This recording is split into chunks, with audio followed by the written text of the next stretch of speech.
Hello everyone, কেমন আছেন সবাই? কাছের এবং দূরের সব বন্ধুদেরকে জানাই কৃষ্ণা ব্লগে স্বাগতম। আজকে আপনাদের জন্য নিয়ে এসেছি একটি দারুণ রেসিপি, পুঁইয়ের গোটা। আলু দিয়ে আমি এই পুঁইয়ের গোটাগুলো রান্না করেছি, খেতে খুব ভালো হয়েছে। এইভাবে পুঁইয়ের গোটা রান্না করে ভাত মাখিয়ে দেখবেন, ভাতগুলো একদম লাল হয়ে যাবে এবং বাচ্চারা খেতে খুবই পছন্দ করবে। রঙিন ভাত আর সাথে বাচ্চারা এটা তৃপ্তি করে খেয়ে নেবে, আর বড়রা তো খুবই পছন্দ করবে। আজকে আমাদের গাছ থেকে অনেকগুলো পুঁইয়ের গোটা ছিঁড়ে এনেছি। দেখুন, সবগুলো পুঁইয়ের গোটা পেকে গেছে। পুঁইয়ের গোটাগুলো এখন আমি সুন্দর করে বেছে ধুয়ে নেব। এই যে দেখুন, গোটাগুলোকে আমি সুন্দর করে ধুয়ে নিয়েছি। এখানে আমি আলুগুলোকে টুকরো টুকরো করে কেটে ধুয়ে নিয়েছি, আর এখানে নিয়েছি পেঁয়াজ কুচি। কড়াই গরম হয়ে গিয়েছে, আমি এর ভিতর দিয়ে দিচ্ছি তেল। তেল গরম হয়ে গিয়েছে, এখন এর ভিতর দিয়ে দেবো টুকরো করে কেটে রাখা আলুগুলো। এক এক করে তেলের ভিতর আমি সব আলুগুলোকে দিয়ে দিচ্ছি। এখন আমি আলুগুলোকে একটু নেড়েচেড়ে দিচ্ছি। আলুগুলোকে ভালো করে বাদামি করে ভেজে নিতে হবে। আলুর ভিতর দিয়ে দিচ্ছি স্বাদ মতো লবণ। এখন আমি আলুগুলোকে নেড়েচেড়ে কিছুক্ষণ ভেজে নেব।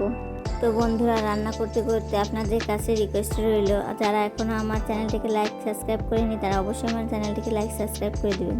আর এইরকম সুন্দর সুন্দর রেসিপি সবার আগে পেতে হলে পাশে থাকা বেল আইকন প্রেস করে দিতে পারেন, যাতে পরবর্তী ভিডিও নোটিফিকেশন সবার আগে পৌঁছে যায়। আলুগুলো দেখেন বাদামি হয়ে গেছে, আলুগুলো ভাজা হয়ে গেছে। এখন আমি আলুগুলোকে তুলে নিয়েছি, আর ওই তেলের ভিতর দিয়ে দিচ্ছি কুচিয়ে রাখা পেঁয়াজ। পেঁয়াজগুলোকে একটু নেড়েচেড়ে দিয়ে ভেজে নিচ্ছি। পেঁয়াজের ভিতর আমি দিয়ে দিচ্ছি কেটে রাখা কাঁচামরিচ। এখন আমি পেঁয়াজটাকে কিছুক্ষণ ভেজে নেব।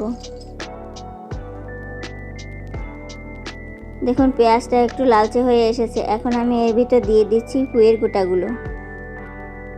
পুঁইয়ের গোটাগুলো দিয়ে এখন আমি একটু নেড়েচেড়ে নিচ্ছি। পুঁইয়ের গোটার ভিতর আমি দিয়ে দিচ্ছি স্বাদ মতো লবণ, আর দিয়ে দিচ্ছি সামান্য একটু হলুদের গুঁড়া।